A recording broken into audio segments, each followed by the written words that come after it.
கடந்த ஏப்ரல் மாதம் 12ஆம் தேதி ஸ்மித் நிறுவனம் பொறுப்பேற்ற காலத்திலிருந்து ஒரு 17 துப்புரவு பணியாளர்கள் கொரோனா காலத்திலிருந்து பணியாற்றியவர்கள். அதில் குடியரசு தின விழாவிலே சிறந்த துப்புரவு பணியாளர் என்று விருது பெற்ற 2 பெண்கள் உட்பட 17 பேரை வேலைக்கு எடுக்க மறுக்கிறார்கள். அவருக்கு உரிய காரணம் அவர்கள் சொல்லாமல் காலம் கடத்தி வருகிறார்கள். கிட்டத்தட்ட ஒரு 5 மாத காலமாக இவர்கள் வேலை இல்லாமல் நடுத்தரில் நின்று கொண்டிருக்கிறார்கள். ஏற்கனவே தமிழக அரசு இது போன்ற பணிகள்ல கோவிட் காலங்களில் பணியாற்றியவர்களுக்கு முன்னுரிமை கொடுக்க வேண்டும் என்று நடைமுறையில் மருத்துவர்கள் செவிலியர் தேர்வு செய்கிற போதே அது மாதிரி தேர்வு செய்கிற வழக்கம் இருக்கிற போது ஒரு ஒப்பந்த நிறுவனம் 2013 பணியில் இருக்கக்கூடியவர்களை திடீரென்று வீட்டுக்கு அனுப்புவதுங்கிறது பொருத்தமல்ல. இவர்கள் நியாயமான அவருடைய சலுகைகளை கேட்கிறார்கள்.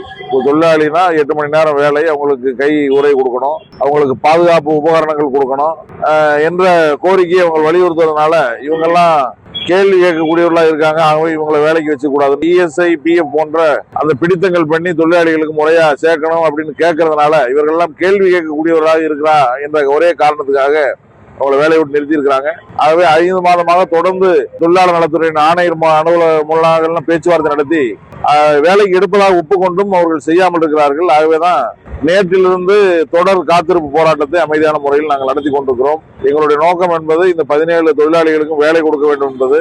ஆகவே தமிழ்நாடு அரசாங்கத்தினுடைய கவனத்தை ஈர்க்க வேண்டும் என்பதற்காகத்தான் நாங்கள் அமைதியான முறையில் மருத்துவமனை முன்னால் ஒலிபெருக்கி கூட இல்லாமல் இந்த போராட்டத்தை நாங்கள் நடத்தி கொண்டிருக்கிறோம்.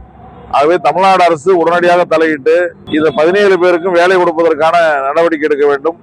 இது போன்ற ஒப்பந்த நிறுவனங்கள் தொழிலாளிகளுக்கு சட்டப்பூர்வமாக செய்ய வேண்டிய அந்த ஏற்பாடுகளை கட்டாயமாக செய்வதை கண்காணிக்க வேண்டும். நிறைய முறைகேடுகளை இது போன்ற ஒப்பந்த நிறுவனங்கள் செய்கிறார்கள்.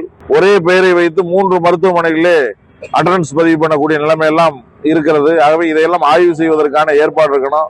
இஎஸ்ஐ பிஎஃப் பிடித்து பண்ணுவதில் பிரச்சனை இருக்கு, அவர்களுக்கு கையுறை பாதுகாப்பு உபகரணங்கள் கொடுக்கறதுல பிரச்சனை இருக்கு.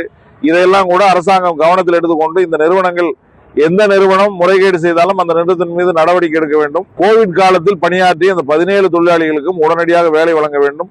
வேலை வழங்கும் வரைக்கும் இதே இடத்திலே நாங்கள் காத்திருப்பது என்று அந்த போராட்டத்தை நடத்தி கொண்டிருக்கிறோம். இரவு பகலாக இந்த போராட்டம் நடைபெற்றுக் கொண்டிருக்கிறது என்ற செய்தியை நான் தெரிவித்துக் கொள்கிறேன். இல்ல அவங்க இப்ப இரவுல நம்முடைய மருத்துவத்துறையினுடைய இணை இயக்குனர் பேசினாங்க. நம்ம பழனி மருத்துவமனையினுடைய எம்ஓ பேசினாங்க.